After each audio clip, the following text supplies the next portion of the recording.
하나님의 말씀 출애굽기 3장 14절 15절입니다. 제가 봉독하겠습니다. 출애굽기 3장 14절 15절 하나님께서 모세에게 대답하시기를 나는 나이다 하시고 또 말씀하시기를 너는 이스라엘 자손에게 이같이 말하기를 나인 내가 너희에게 나를 보내셨다 하라 하셨다. 또 하나님께서 모세에게 말씀하셨다. 이스라엘 자손에게 여호와 너희 조상들의 하나님 곧 아브라함의 하나님 이삭의 하나님 야곱의 하나님께서 나를 너에게 보내셨다라고 말하여라. 이것이 나의 영원한 이름이요 대대로 기억할 나의 이름이다. 오늘 웨스트민스터 소요리 문답 제3은 하나님은 어떤 분이십니까?에 대해서 공부하겠습니다. 자, 제3은 제가 문제를 읽고 답을 다 같이 읽겠습니다. 제3은 하나님은 어떤 분이십니까? 답 시작. 하나님은 영이신데 그의 존재하심과 지혜와 권능과 거룩하심과 공의와 선하심과 진실하심이 무한하시고 영원하시며 불변하신 분입니다. 사람의 제일 되는 목적은 하나님을 영화롭게 하고 영원토록 그를 즐거워하는 것이라고 했습니다. 하나님이 어떠한 분이신가를 우리가 알아야 그 하나님을 영화롭게 하고 또 영원토록 그로 인해서 또 그를 즐거워하는 하나님으로 인해서 우리가 즐거워하는 그런 삶을 살 수 있는 것입니다. 하나님이 누군지 어떤 분이신지 우리가 알아야 우리가 하나님이 원하시는 그런 삶을 살 수 있는 겁니다. 우리가 사람을 사귈 때도 또 결혼을 할 때도 일을 같이 할 때도 같이 하는 상대가 누구인지 또 결혼하는 상대가 누구인지 또 일을 같이 하는 사람이 누구인지 그런 것들을 우리가 알고 거기에 맞춰서 그 사람에게 맞춰서 우리가 살게 될 때 더 일을 잘 할 수 있고 또 결혼 생활도 더 행복할 수 있고 또 친구 간의 관계에 있어서도 더 우애가 있을 수 있는 것입니다.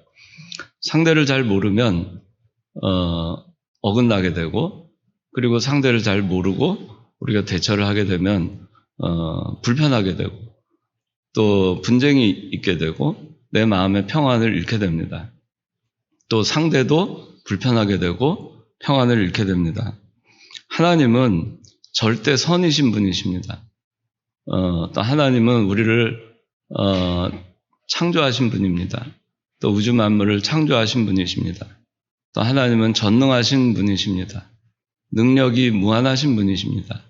그래서 우리가 하나님에 대해서 이미 여러분들은 그 하나님에 대해서 잘 알고 있지만 오늘 이 소요리 문답서에서 어떻게 정의를 하고 있는가로 여러분들이 정리를 하시면 좋겠습니다. 이 하나님은 영이시다 그랬습니다. 그런데 그의 존재하심과 지혜와 권능과 거룩하심과 공의와 선하심과 진실하심 이렇게 나왔어요. 하나님은 영이시다라고 했습니다. 그리고 여기 보니까 존재하심과 지혜, 권능, 거룩, 공의, 선, 진실. 자, 하나님은 영이신데 이러한 것들이 무한하시고 영원하시고 불변하시다. 그렇게 정의하고 있습니다. 하나님은 영이시다라는 겁니다. 그리고 이러한 것들이 무한하신 분이시다. 또 영원하신 분이시다. 불변하신 분이시다. 그래서 우리가 하나님을 생각하면 하나님은 영이시구나. 하나님은 영이시구나. 그리고 하나님은 무한하신 분이시구나. 하나님은 영원하신 분이시구나. 하나님은 변하지 않으시는 분이시구나. 여러분들이 이미 다 알고 있지만 이 소요리 문답에서 정의되어 있는 것을 우리가 기억을 하면 좋겠습니다. 하나님은 영이시다. 하나님은 무한하시다. 하나님은 영원하시다. 하나님은 불변하시다. 자, 그런데 여기 이 존재하심이라고 하는 거, 하나님의 존재하심이 어떻게 존재하시는가 하는 건데, 하나님은 영으로 존재하신다는 거죠. 그리고 하나님의 존재는 무한하시다는 거죠. 또 하나님의 존재는 영원하시다는 거죠. 하나님의 존재는 변함이 없으시다는 겁니다. 그리고 그 이후에 지혜, 권능, 거룩, 공의, 선, 진실, 이거는 이 인격적 속성입니다. 하나님의 인격적인 속성 6가지. 지혜, 권능, 거룩, 공의, 선, 진실. 이 하나님의 인격적인 속성 6가지는 무한하고 영원하고 변함이 없다는 겁니다. 이런 하나님을 우리가 영화롭게 하고 그를 영원토록 우리가 즐거워하는 삶을 살 때, 그것이 우리가 살아가는 제일 되는 삶의 목적이 되는 것이고, 그렇게 살 때 하나님께서 기뻐하시고 우리의 삶도 복을 누리는 그런 삶을 살 수 있는 것입니다. 그래서 오늘은 하나님의 이름이 하나님은 어떤 이름을 가지셨는가라는 것과 하나님의 속성에 대해서 크게 2가지를 공부합니다. 첫째, 하나님의 이름. 오늘 본문 출애굽기 3장 14절에는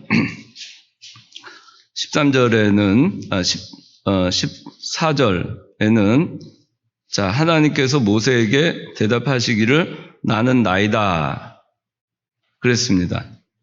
13절 하반절에는 그분의 이름이 무엇이냐 하고 물으면 제가 그들에게 무엇이라고 대답합니까? 그랬습니다. 하나님의 이름이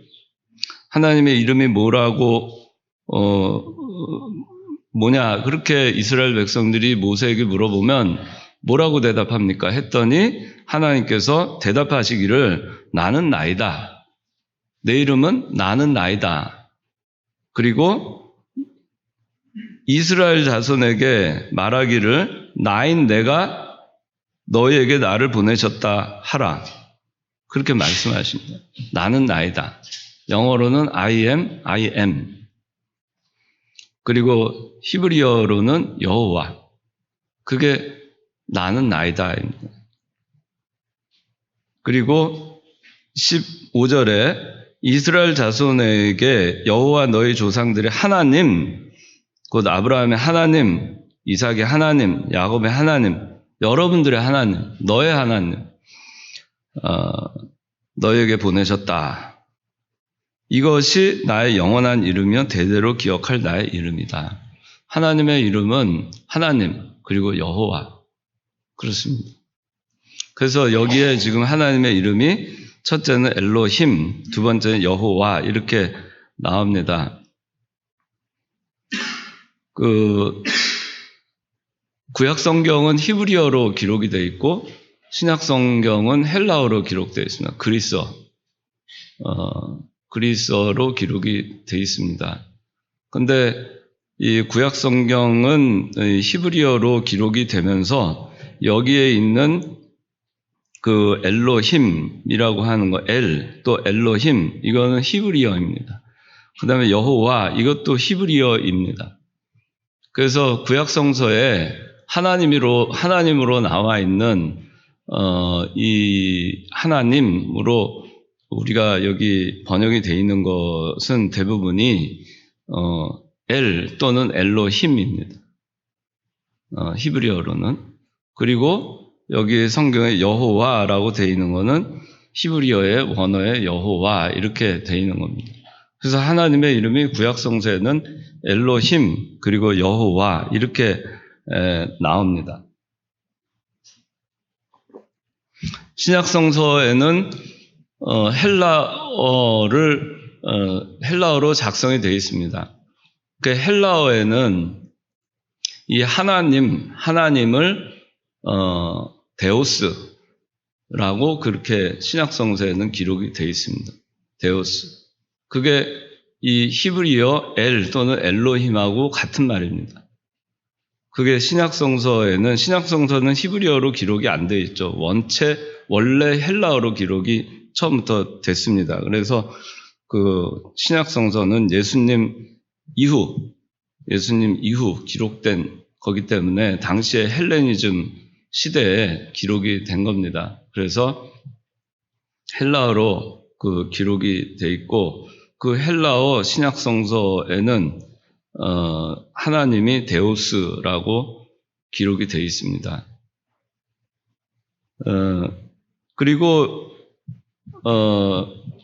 구약성서는 히브리어로 원래 기록이 되어 있는데, 근데 그것이 주전 200~300년 전에 한 100여 년에 걸쳐서 구약성서를 히브리어를 헬라어로 전부 번역을 합니다. 당시에 헬레니즘 문화의 요충지였던 이집트의 알렉산드리아, 거기에서 12지파에서 각 6명씩, 각 지파별로 6명씩 그 랍비들이 모여서 총 72명이 모여서 그 번역 작업을 합니다. 그래서 이 번역을 히브리어를 헬라어로 번역을 한 것이 70인역이라고 합니다. 70인역. 들어봤죠? 70인역. 그게 기원전 한 2세기경에 완성이 됩니다. 그때 이 히브리어에 엘 또는 엘로힘, 하나님이죠. 그 다음에 여호와, 이것이 어떻게 번역이 되냐 하면은 그 헬라어로 퀴리오스라고 번역이 됩니다. 헬라어로 퀴리오스 이렇게 번역이 됩니다. 그리고 그렇게 이제 번역이 되니까 이 70인역에 있는 구약성서 70인역 헬라어로 번역된 번역본에는 여호와 또는 엘 또는 엘로힘이 전부 퀴리오스로 그렇게 번역이 됩니다. 퀴리오스라는 말은 주님이라는 뜻이에요. 요새로 말하는 로드. 영어로 하면 로드죠. 로드, 주님. 그게 왜 그리고 구약 히브리어에서도 이 아도나이라고 하는 그런 단어들이 나옵니다. 구약성서에. 히브리어 구약성서 아도나이는 히브리어입니다. 그래서 구약 시대에 이 성서를 기록을 하고 또 그 성서를 읽을 때 거기에 엘 또는 엘로힘 또는 여호와 이런 단어가 나오면은 여호와 하나님의 이름을 망령되이 일컫지 말라는 십계명의 3계명이 두려워서, 그래서 여호와 또는 하나님, 그러니까 엘로힘이라고 하는 단어를 차마 읽지를 못했어요. 차마 읽지를 못하고 그 대신 주님이라는 단어 아도나이라고 하는 히브리어로 대신해서 그를 읽었습니다. 그래서 사실은 그 여호와라고 하는 그것이 그 단어가 자음으로 히브리어 자음으로만 구성이 되어 있기 때문에 모음이 없어요. 그러니까 어떻게 발음해야 되는지 정확하게 구전으로 내려오질 않습니다. 왜? 여호와를 갖다가 여호와라는 발음으로 읽지를 않고 아도나이로 대신해서 읽다 보니까, 그래서 여호와라고 하는, 오늘날 여호와라고 우리가 읽지만은 그것이 정확한 발음인지는 사실 모릅니다. 야훼라고도 또 하기도 하고. 그래서 오늘 여러분들 하나님의 이름 5가지 했는데 엘로힘 또는 여호와. 그 다음에 이거는 히브리어 구약성서에 기록이 되어 있는 것. 그 다음에 히브리어로 그 엘로힘 또는 여호와를 대신해서 아도나이라고도 불렀다는 거죠. 그렇게 사용했다는 겁니다. 그래서 사람들이 그 모세 때 여호와 하나님 그때 그 모세가 불렀던 여호와 하나님 그것이 계속해서 전승이 돼가지고 구전으로 계속 여호와 이렇게 사람들이 불렀으면은 그 발음을 제가 지금 여호와라고 하는 것이 제대로 하는 건지 저도 모릅니다. 근데 그 정확한 발음이 됐을 텐데 그게 구전이 끊겨버렸어요. 그래서 아도나이라고 발음을 하는 바람에 그 끊겨버린 겁니다.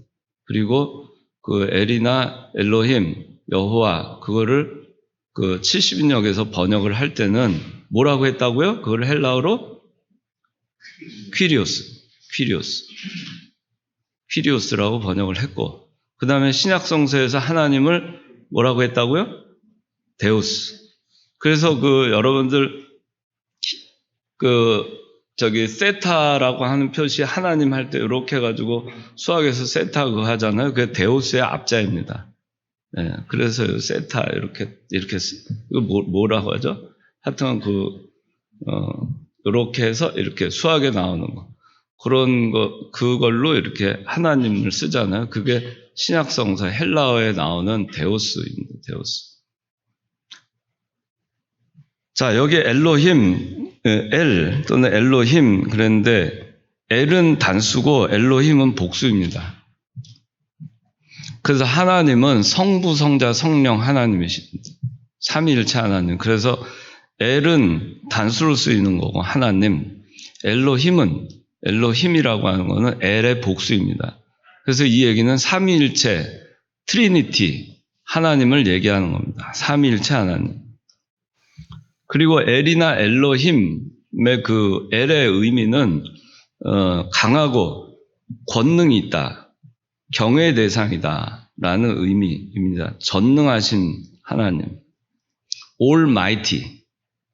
그래서 이거를 엘샤다이라고도 합니다. 엘샤다이, Almighty God. 그걸 엘샤다이 그렇게도 또 그 호칭을 하기도 합니다. 그래서 엘로힘은 우리가 여러분들 하나님을 생각할 때 전능하신 분, 무한하신 분, 그리고 무소부재하신 분, 그리고 천지를 창조하신 창조주이시고 권능이 무한하시고 그죠? 대단한 초월자. 우리가 하나님을 생각하면 그렇잖아요. 그 용어가 이스라엘 사람들은 히브리 사람들은 엘로힘 할 때 그 하나님을 생각한 거예요. 만세반석이신 하나님, 피난처이신 하나님, 전능하신 하나님, 우주를 운행하시는 그 능력의 하나님, 나의 삶을 통째로 주관하시는 그 하나님, 그 전능하신 하나님, 그러면 그 하나님을 생각한 겁니다. 그 다음에 여호와 그랬습니다. 이 여호와는 오늘 본문에 나는 나이다 라는 의미입니다. 여호와가. 하나님의 또 다른 그 히브리 이름은 여호와입니다. 스스로 있는 자, I am. 이거는 뭐냐면은 나는 자, I am. 다음에 뭐가 오는 거죠? I am 아무개. 그러면 I am 아무개가 되는 거죠. 그러니까 I am에서 하나님께서는 이름이 뭐냐? I am이다. 그러니까 I am이다. 하나님의 이름이 I am이다. 그 여호와는 I am이라고 합니다. I am. I am이 뭐냐? I am이 뭐예요? 그렇죠. 스스로 있는 자. 그냥 계시는 거예요. 나는 존재한다. I am. 현재형이죠. 나는 존재한다. 이 히브리 원어에도 현재형입니다. 나는 존재한다. 존재한다라는 의미예요. 여호와, 나는 존재한다. 존재하는 거예요. 영원 전에도 존재하고, 현재도 존재하고, 영원 후에도 존재하는 거예요. 영원히 존재합니다. 어떻게 존재하느냐? 현재로 존재합니다. 현재 시제로 존재합니다. 하나님은 과거였던 적이 없어요. 미래도 없어요. 시작도 없고 끝도 없습니다. 그저 존재하시는 분입니다. 항상 현재와 같이, 항상 지금과 같이 변함없이 그대로 존재하시는 분입니다. 그게 여호와예요. I am. 나는 그대로 존재한다. 과거에도 나는 존재하였다가 아닙니다. 존재한다. 미래에 나는 존재할 것이다가 아닙니다. 미래에도 나는 존재한다입니다. 그게 여호와라는 뜻입니다. I am이라는 뜻이에요. 그래서 스스로 있는 자예요. 영원전, 시작도 끝도 없어요. 그러니까 우리는 알 수 없죠. I am, 여호와, 영원전, 시작이 어딘지 모르지만 그러면 영원전부터 계신 분입니다. 그죠? 그 요한복음 1장에 태초에 말씀이 계시니라 할 때 그 태초, 그죠? 영원전, 끝도 없는, 시작도 알 수 없는 그 영원전, 그때부터 여호와는 I am입니다. 존재하십니다. 현재 상태로 존재하시는 거예요. 그래서 스스로 계신 분입니다. 스스로 과거에도 계신 거고, 지금도 계시고 계신 거고, 영원한 미래에도 계시고 계신 겁니다. 그렇기 때문에 여호와라는 이 단어의 하나님의 이름의 의미에는 약속을 지키시는 하나님, 언약을 성취하시는 하나님이란 의미가 들어가 있는 겁니다. 그래서 우리가 여호와의 의미가 뭐냐? 그러면 언약을 성취하시는 하나님, 그렇게 얘기하죠. 그래서 여호와는 언약을 성취하시는 분, 약속을 반드시 지키시는 분이에요. 자, 이것도 생각을 해봅시다. 아브라함에게, 자, 400년 후에 네 후손이 애굽에서 나와서, 그죠? 가나안 땅으로 갈 것이다라고 약속하셨죠. 아브라함한테. 그리고 400년이 흘렀죠. 흐른 다음에 진짜로 하나님이 약속하신 대로 400년 후에 애굽에서 아브라함의 자손들이 나왔죠. 가나안으로 갔죠. 하나님의 약속은 성취되었죠. 그런데 그 약속을 했던 당사자인 아브라함은 이 세상에는 없죠. 그리고 그 자손들이 낳고 해서 400년이 흘러서 또 다른 세대가 가나안 땅을 밟게 됩니다. 그래서 사람들은 유한해요. 사람은 약속을 했어도 그 약속이 이루어지는 것을 보지 못한 채 눈을 감습니다. 사람은 약속을 해도 그 약속을 끝까지 이행할 능력이 없습니다. 근데 하나님은 400년 전에도 I am으로 존재하시고 400년 후에도 그대로 존재하시는 유일하신 분이시기 때문에 하나님만이 언약을 성취하시는 겁니다. 하나님께서 아브라함에게 약속하셨죠. 내 자손이 하늘의 별과 같이 바다의 모래와 같이 그렇게 될 것이다. 내 자손, 예수 그리스도를 얘기하죠. 아브라함으로부터 수천 년이 지나서 예수 그리스도가 탄생할 것을 약속하셨어요. 그리고 그로부터 2000년이 또 지나서 오늘날 여러분들이 예수 그리스도의 후손이 되어 있습니다. 수천 년이 지났습니다. 아브라함에게 약속하신 그 하나님의 언약은. 그런데 그 언약은 수천 년이 지나서 오늘도 현재로 하나님께서는 그 약속을 지키십니다. 그래서 하나님이 이 여호와라는 이 이름 속에는 약속을 성취하시는 하나님이라는 거예요. 하나님만이 언약을 성취할 수 있어요. 그렇기 때문에 우리는 여호와를 생각하면, 여호와라는 그 이름을 생각하면 반드시 하나님께서는 성경 말씀에 말씀하신 대로 1.1획도 어긋나지 않고 반드시 성취시키시는 분이실 것을 우리는 믿을 수 있어요. 우리가 이 세상에 눈을 감아도 하나님께서 우리에게 하신 약속은 유효하게 이루어지는 것입니다. 그 다음에 두 번째, 이제 하나님의 속성에 대해서 보겠습니다. 첫째는 하나님의 특수적 속성입니다. 그 다음에 두 번째는 하나님의 보편적 속성입니다. 자, 하나님의 특수적인 속성은 네 가지가 있습니다. 여기 하나님은 영이시다, 하나님은 무한하시다, 하나님은 영원하시다, 하나님은 불변하시다. 이게 하나님의 특수적 속성이고, 하나님의 보편적 속성은 6가지입니다.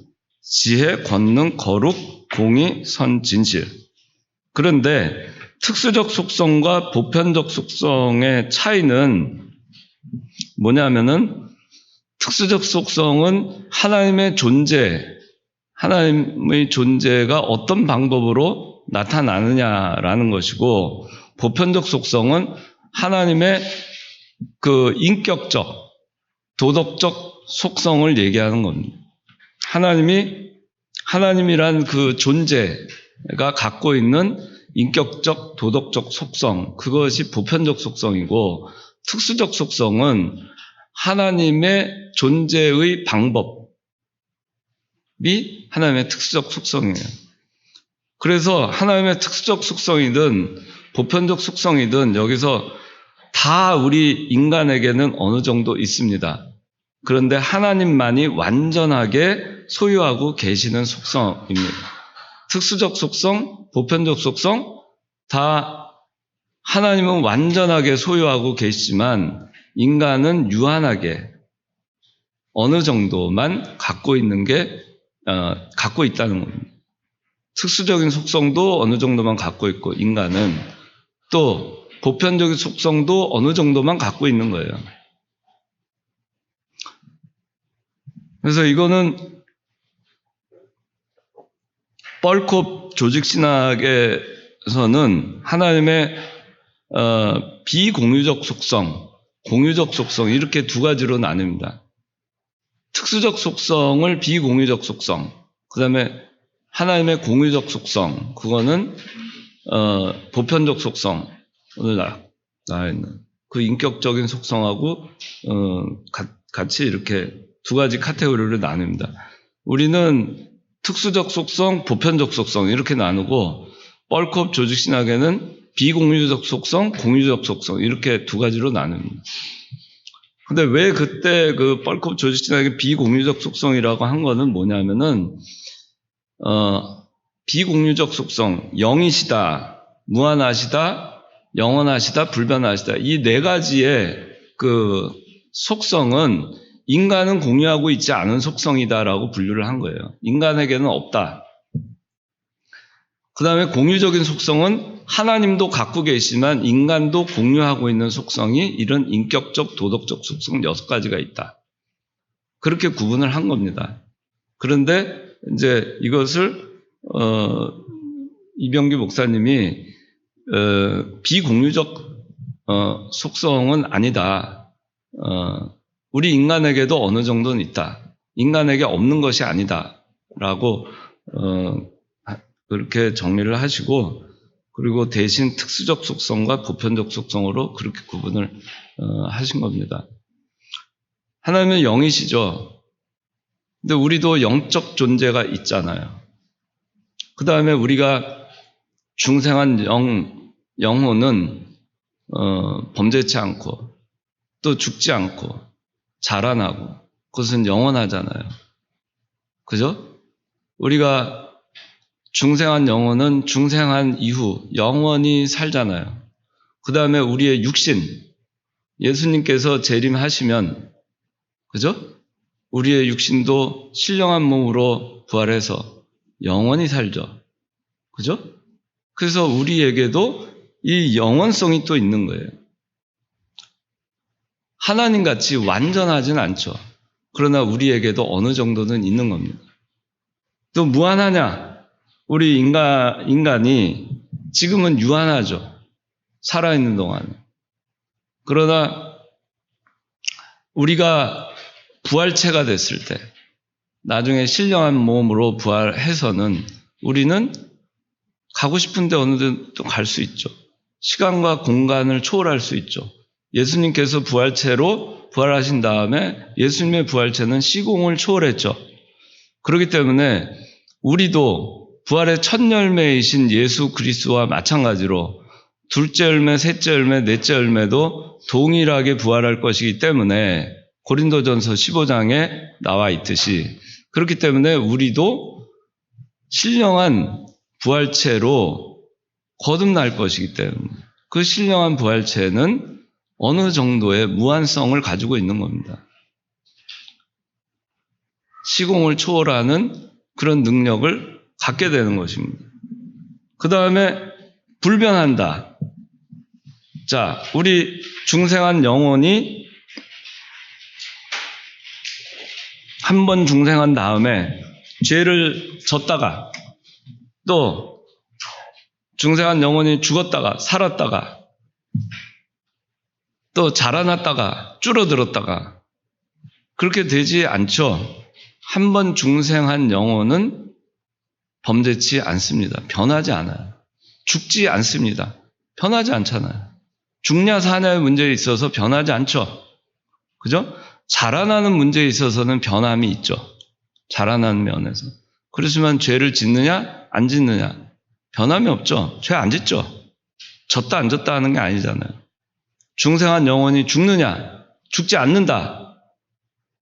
죽었다 살았다 변하지 않죠. 그렇기 때문에 우리 예수 믿는 사람은 불변성이 어느 정도는 있는 겁니다.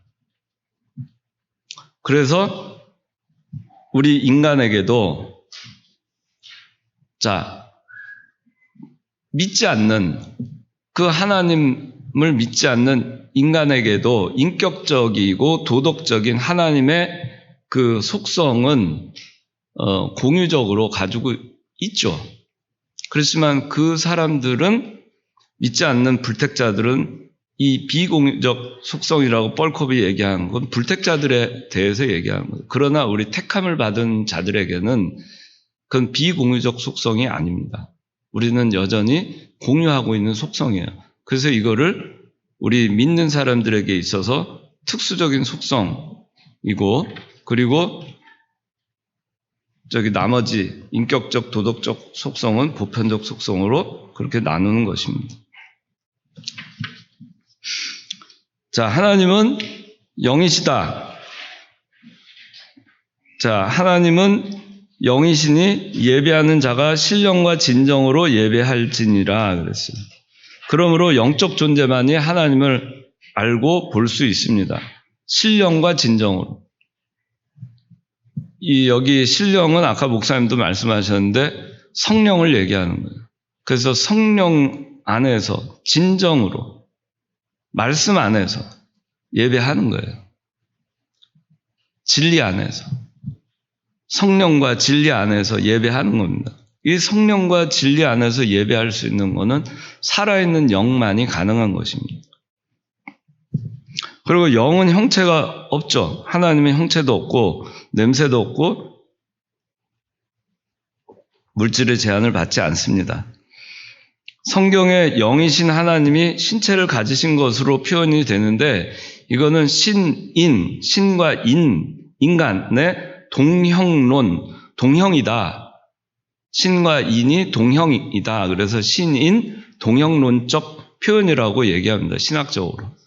그렇지만 하나님이 여기 보면 하나님의 얼굴을 또 눈, 또 귀, 입, 코 이런 거 이렇게 성경에 나오지만은 그러나 실제로 하나님의 이런 모습을 갖고 있다라는 것이 아니라 하나님은 영이시기 때문에 그러나 인간의 어떤 표현으로 이렇게 하나님이 신체를 가지신 것으로 표현이 될 뿐이지 하나님은 영이십니다. 그 다음에 무한하십니다. 하나님은 한계와 제한이 없다라는 겁니다. 무한과 영원하고는 다릅니다. 무한이라는 단어하고 영원하고는 달라요. 영원이라고 하는 것은 시간의 개념입니다. 그죠? 영원은 시간의 개념이에요. 근데 무한은 공간의 개념입니다. 그죠? 능력의 개념입니다. 그래서 이 무한하다고 하는 것은 한계와 제한이 없다는 것이지 영원이라는 거하고는 다른 개념입니다. 그래서 무한하시다. 그 다음에 하나님은 영원하시다. 하나님이 무한하시니까 하나님은 어느 곳에나 계신 거죠. 우주에 꽉 차 계십니다. 여러분들이 이 지구상에 어디 가 있어도 하나님은 그곳에 함께 하시는 겁니다. 여러분들이 어디서 무엇을 해도 하나님은 함께 동행하시고 여러분들의 어려움을 살펴주실 수 있는 분이십니다. 이 인구가 70억이 돼서 70억이 다 하나님을 믿고 하나님께 기도한다 해도 그 70억의 기도를 동시에 들으시고 응답하실 수 있는 그런 무한하신 분이십니다. 그렇기 때문에 우리가 염려할 필요가 없습니다. 하나님은 영원하십니다. 영원 전부터 영원까지 역사하십니다. 하나님은 불변하십니다. 인간은 변합니다. 인간은 시간이 지나면서 바뀝니다. 우리의 모습도 바뀝니다. 여러분들 어렸을 때의 모습과 지금과 다르잖아요. 여러분들이 앞으로 한 20, 30년 후면은 또 다른 모습으로 있을 겁니다. 인간은 이렇게 낡아지고 바뀝니다. 바뀌기 싫어도. 인간은 바뀌는 것이 자연스러운 것이에요. 변화합니다. 하나님은 변치 않습니다. 그렇기 때문에 우리가 변치 않는 그 하나님을 생각하면 너무 감사한 겁니다. 이제 마지막으로 하나님의 보편적인 속성, 이거는 하나님의 인격적, 도덕적 속성을 얘기합니다. 이거 역시 하나님은 완벽하게 가지고 계시지만 인간은 어느 정도만 유한하게 가지고 있는 것입니다. 자, 지혜. 첫째는 지혜입니다. 하나님은 이 지혜가 무한하고 영원하고 불변합니다. 근데 인간의 지혜는 유한하고 영원하지 못하고 그리고 변합니다. A번에 지식은 연구를 통해서 얻어지지만 지혜는 마음의 통찰력이라고 하고 있습니다. 잠언 1장 7절에는 하나님을 경외하는 것이 지혜의 근본이라 그랬습니다. 지식은 여러분들이 공부를 해서 이 두뇌에다가 저장을 하고 그걸 기록을 할 수 있습니다. 그렇지만 지혜는 다른 차원의 것입니다. 지혜는 하나님을 경외하는 것이 지혜입니다. 하나님을 아는 것이 지혜입니다. 아무리 많은 것을 머릿속에 지식을 저장해놨다 하더라도 그것을 활용하는 것은 다른 차원의 것입니다. 컴퓨터에다가 엄청나게 많은 데이터를 저장해 놓잖아요. 컴퓨터가 그것을 자기가 알아서 활용하지 못하잖아요. 물론 앞으로는 인공지능, 그래서 스스로 그거를 생각하고 판단할 수 있는 역량을 갖추게 그렇게 이 발전을 해 나가겠지만은 그러나 인간에게 주어지는 그 지혜는 하나님으로부터 오는 것입니다. 우리 특히 믿는 사람들에게 오는 지혜는 하나님으로부터 오는 지혜입니다. 하나님으로부터 오는 지혜를 가지고 우리가 살 때 하나님의 지혜는 무한하시고 불변하시고 영원하십니다. 우리의 지혜가 그만큼은 안 되더라도 그 하나님의 지혜를 힘입어서 우리가 이 세상에서 마음껏 지혜롭게 살 수 있는 것입니다. 아담이 하나님께서 천지를 창조하신 다음에 이 에덴 동산에서 아담으로 하여금 동물의 이름과 식물의 이름과 그걸 짓게 하고 온 천하 만물을 다스리게 했습니다. 그런 지혜가 어디서 나옵니까? 하나님을 바라볼 때 그 지혜가 나오는 것입니다. 하나님으로부터의 관계가 끊어질 때 그 지혜는 사라지고 마는 것입니다. 우리가 하나님의 지혜로 이 세상을 살아야 됩니다. 그러면 우리의 유한한 지혜, 보잘것없는 것이 우리는 무한하신 그 하나님의 지혜를 닮아갈 수 있는 겁니다. 세상을 이길 수 있는 지혜를 우리가 얻을 수 있습니다. 두려움이 없는 지혜를 얻을 수 있습니다. 난관에 부딪힐 때, 어려움에 봉착할 때 그거를 이겨낼 수 있는 그런 지혜를 하나님께서 주시는 것입니다. 왜? 하나님의 지혜는 무한하시고 영원하시고 불변하시니까. 권능입니다. 두 번째 하나님의 보편적 속성, 두 번째는 권능입니다. 우리 인간에게도 이 권능이 있습니다. 파워. 힘이 있습니다. 능력이 있습니다. 그렇지만 인간의 능력은 마찬가지로 유한하고 그리고 변하고 그리고 쇠멸하기도 하고 영원하지도 않습니다. 그런데 하나님의 능력은 무한하고 영원하고 불변한 거죠. 그래서 우리가 또 하나님의 능력을 받아서 일을 하면 못할 일이 없는 겁니다. 사도행전 1장 8절에 뭐라고 나와 있죠? 유주연. 1장 8절에. 그렇죠.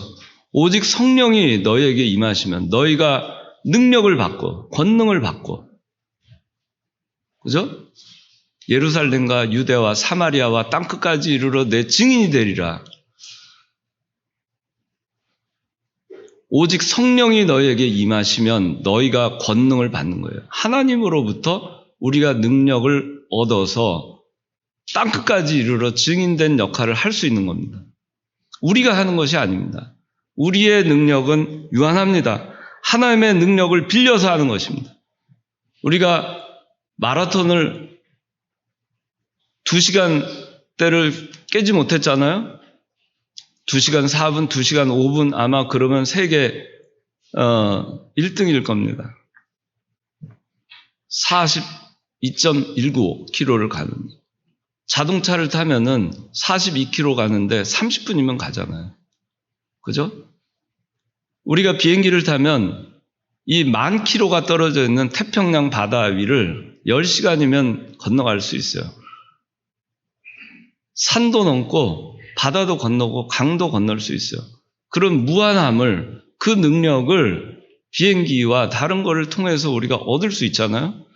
우리는 무한하신, 불변하신, 영원하신 만능의 하나님의 권능을 우리는 빌려서 이 세상을 살아갈 수 있습니다.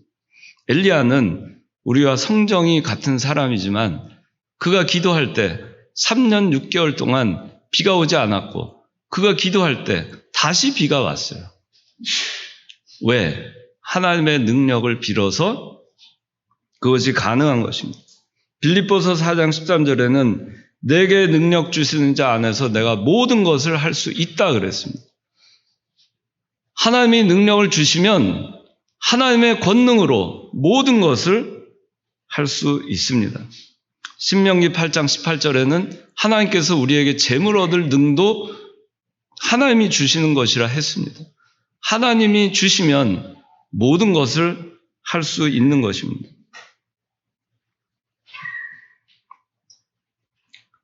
그 다음에 거룩입니다. 거룩. 자, 하나님의 거룩한 속성. 우리 인간에게도 거룩함이 있습니다. 그죠? 거룩하다는 것이 뭐죠? 거룩하다는 것이 구별. 또 김찬원 목사님께서 늘 정결케 한다. 그죠? 우리도 일부 있어요. 그런 면이. 그렇지만 우리는 부족합니다. 우리 힘으로, 내 능력으로, 내 의지로 우리가 거룩해지려고 해도 그건 한계가 있어요. 2000년도 금년도 표어가 경건에 이르도록 단련하자잖아요. 내가 단련하고 내 힘으로 내 능력으로 아무리 하려고 해서 되는 게 아닙니다. 기도하고 성경 읽고 말씀대로 하나님 나에게 내가 이것을 할 수 있게 해 주시옵소서. 하나님. 그러면서 말씀 붙들고 갈 때, 그럴 때 그게 가능한 것입니다. 경건에 이르도록 단련해 나갈 수 있는 겁니다. 내가 아무리 행위로서 경건해지려고 하고 거룩해지려고 해도 그거는 외식과 바리새인들의 거룩한 그 위선적인 거기밖에 도달하지 못하는 것입니다. 진실로 거룩하려면 우리가 하나님의 거룩함을 닮아야 되겠는데 그러려면 우리가 기도해야 됩니다. 말씀을 읽어야 됩니다. 내가 거룩하니 너희도 거룩하라 그랬습니다. 하나님이 거룩하니까 우리도 거룩해질 수 있습니다. 하나님의 거룩함을 우리가 본받고 하나님 그 거룩함을 저도 닮아갈 수 있게 해주시옵소서. 그렇게 매달릴 때 그럴 때 내 힘과 내 뜻과 내 주장과 내 육신의 어떤 위선적인 것으로 하려고 했던 것을 다 버리고 그저 강물에 배를 띄어놔서 그것이 그냥 흘러내려가듯이 그저 내어 맡기는 것입니다. 그저 내어 맡길 때 이 거룩함이 가능한 것입니다. 그 다음에 네 번째, 공의. 하나님은 공의로우신 분이십니다. 하나님이 얼마나 공의로우시냐. 자기 아들 독생자 예수 그리스도까지 십자가에 못 박아 죽이시기까지 할 정도로 공의로우신 분이세요. 그렇기 때문에 우리도 이 하나님의 공의로움을 닮아야 됩니다. 인본주의에 치우치고 인정선에 끌리고 물질에 끌리고 그러다 보니까 이 공의를 바로 시행하지 못합니다. 내가 사랑이 없는 것이 아닌가? 그런 생각 때문에 공의를 바로 세우지 못합니다. 공의와 사랑은 동시에 가는 것입니다. 밸런스를 맞춰가는 거예요. 내가 공의를 세워나갈 때 내 개인적으로는 사랑을 하되 그러나 잘못된 것을 바로 세워나가는 것은 공의로운 것입니다. 여러분들이 하나님의 공의를 닮아야 됩니다. 하나님께서 이 공의를 세우지 않고 사랑만 있으셨다면은 공의를 세우지 않으셔서 예수님을 십자가에 못 박지 않으셨다면 하나님의 공의가 나타날 것은 뭐겠습니까? 아담의 후손은 전부 죽는 길밖에 없어요. 지옥으로 가는 길밖에 없는 겁니다. 그것이 하나님의 공의예요. 그 하나님의 공의를 하나님께서는 예수 그리스도를 통해서 그 공의를 실현하신 겁니다. 우리 사랑하시니까. 하나님의 공의와 하나님의 사랑은 서로 모순된 것이 아닙니다. 같이 가는 것입니다. 사랑하시니까, 우리를 사랑하니까, 그리스도를 사랑하시니까, 그렇지만 사랑하니까 또 공의를 행하시는 겁니다. 그래야 바로 되니까, 그래야 하늘나라를 갈 수 있으니까, 그래야 우리가 영원한 도성에 이를 수 있으니까, 그래서 공의를 행하시는 겁니다. 그래서 여러분들이 예수 믿는 그 생활을 할 때 하나님의 공의를 본받아야 됩니다. 엄격하게 법을 지키시는 분. 그걸 해야 됩니다. 죄인에 대해서는 엄격하게 징벌하고 의로운 자에 대해서는 보상하는 것입니다. 이게 하나님의 공의입니다. 선. 하나님의 선은 사랑, 은혜, 긍휼로 우리에게 나타납니다. 하나님은 선하신 분입니다. 우리가 하나님의 선을 어떻게 닮아갈 수 있느냐? 하나님은 절대 선이기 때문에 우리는 하나님의 말씀대로만 순종하면 우리는 그것이 선한 행실을 하는 겁니다. 선한 싸움을 싸워가는 것입니다. 하나님의 말씀대로만 순종하면. 그런데 말씀에 반해서 또는 순종함에 부족하면 그것이 악입니다. 그것이 죄이고. 하나님의 선은 사랑입니다. 또 은혜입니다. 긍휼입니다. 우리에게도 이런 모습이 있어요. 이걸 닮아가야 됩니다. 하나님의 사랑, 자기 아들 예수 그리스도를 우리를 너무나 사랑하셔서 맞바꾸시기까지 할 정도로 그렇게 사랑하시는 거예요. 그 사랑이 우리가 어떻게 따라갈 수 있겠습니까? 내 자식을 남의 자식과 목숨을 어떻게 바꿀 수 있습니까? 우리는 못합니다. 저도 못해요. 인간은 그걸 못합니다. 못합니다. 하나님은 하세요. 그게 하나님의 사랑입니다. 그렇게 엄청난 사랑을 우리가 받았어요. 우리도 사랑하라는 겁니다. 네 이웃을 네 몸과 같이 사랑하라는 겁니다. 마지막으로 진실, 하나님의 속성, 인격적 속성은 진실함입니다. 하나님은 거짓말하지 않습니다. 진실하십니다. 진실하신 하나님은 한 번 말씀하신 건 끝까지 지키십니다. 박윤선 목사님은 진실하라. 첫째도 진실, 둘째도 진실, 셋째도 진실. 그렇게 강조하셨다고 들었습니다. 진실해야 됩니다. 진실은 거짓말하지 않는 겁니다. 진실은 자기가 말한 것을 실천하는 것이 진실입니다. 말한 것을 동전 뒤집듯이 잊어버리고 말은 해놓고 시간 가면 또 적당히 말로 변명하고 때우고, 그건 진실한 게 아닙니다. 진실은 계약서보다 더 중요한 것이 자기 말이라고 생각해야 돼요. 자기 인감도장 찍은 계약서보다 더 중요하게 여겨야 될 것이 내 말이다. 내가 한 번 내뱉은 말은 그대로 나는 실천한다. 그래야 진실한 사람이 되는 겁니다. 하나님은 진실하신 분입니다. 하나님이 한 번 내뱉으신 말을 하나님 주워 담으시는 게 있습니까? 그런 하나님이시라면 우리가 목숨이 얼마나 불안합니까? 왔다 갔다 하지 않겠습니까? 하나님은 한 번 우리를 구원하시면 우리가 아무리 이 세상에서 육신의 부패성으로 죄를 짓고 살아도 우리를 천국으로 인도하시겠다는 그 약속은 불변하시잖아요.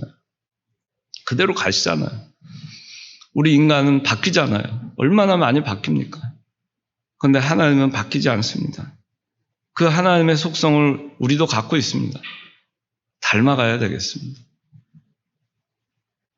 하나님은 이런 하나님이십니다. 여러분들, 이 하나님이 여러분들을 알고 계십니다.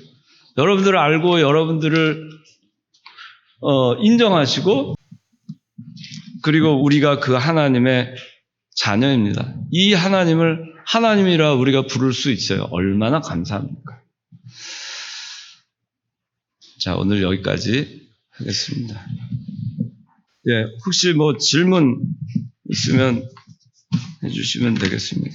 질문 혹시 뭐 궁금한 거, 오늘 설명 들은 것 가운데에서 뭐 잘 이해가 안 되는 거나 그런 게 있으면은 질문하면은 되겠습니다.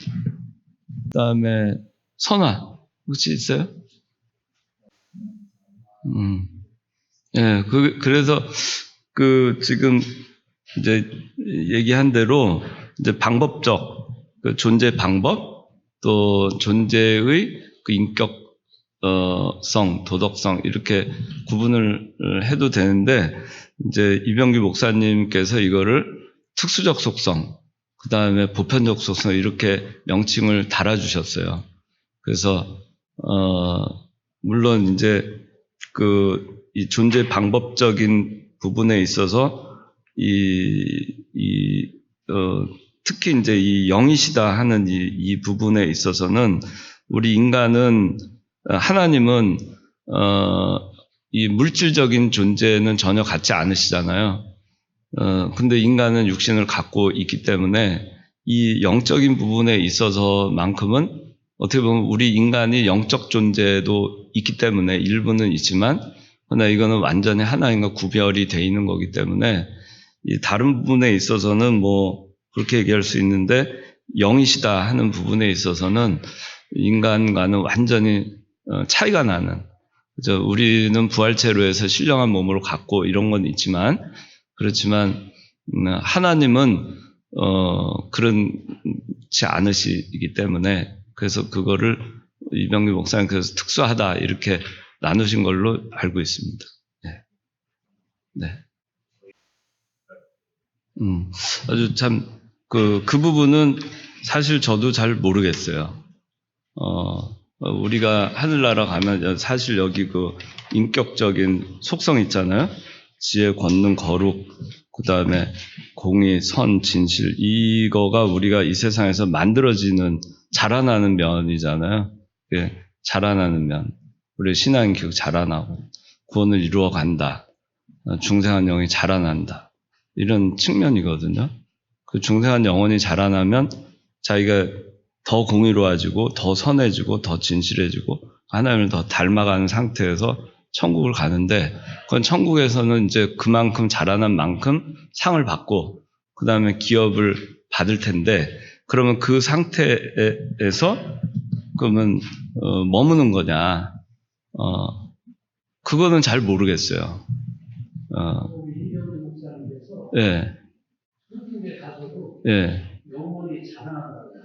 영혼이 자라난다. 예. 그래서 그거를, 이 고린도전서, 제가 이제, 한 가지 여러분들이 좀 봐야 될 게, 고린도전서 13장 한번 보세요. 13장 13절.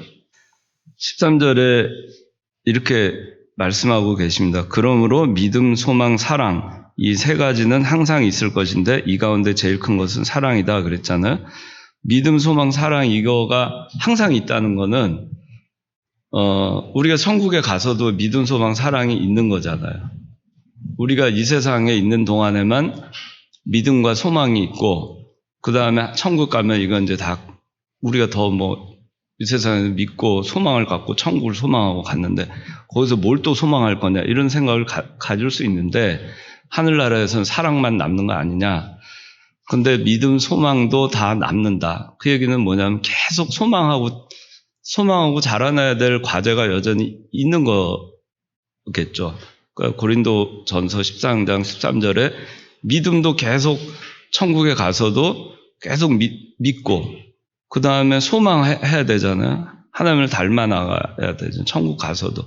근데 그게 어떻게 되는 것인지는 사실 잘 모르겠어요. 왜냐하면 성경에 그 이상 설명이 돼 있는 거를 제가 잘 모르겠고, 그리고 이 세상에서 자라난 만큼 천국에서 기업을 딱 받았잖아요.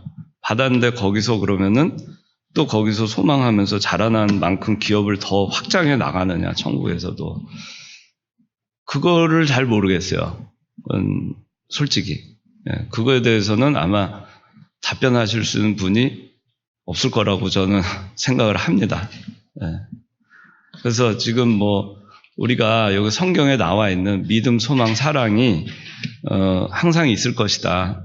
그러니까 우리가 분명히 우리 그 중생론에 의해서 보면은 자라난 만큼 천국에서 딱 그 상태로 이제 우리가 면류관 받고 상급 받고 그걸로 끝나고, 그 상태로 영원히 지속되는 불변한 상태로 그렇게 가는 것처럼 우리가 알고 있고, 저도 그렇게 알고 있어요. 그러나 또 하나는, 그러나 믿음, 소망, 그것이 계속 있다는 거 아닙니까? 천국에서도. 그러면은 소망을 우리가 갖는다는 거는 계속 뭔가 자라나는 거 아니에요? 계속해서. 그런데 성경에 그렇게 나와 있어요. 믿음, 소망, 사랑, 항상 있다. 항상 있다니까 항상 있겠구나. 근데 그 다음은 잘 모르겠다라는 겁니다. 좋은 질문입니다. 자, 그러면 두 가지 질문 받았으니까 우리 다 같이 주기도문하고 예배 마치겠습니다.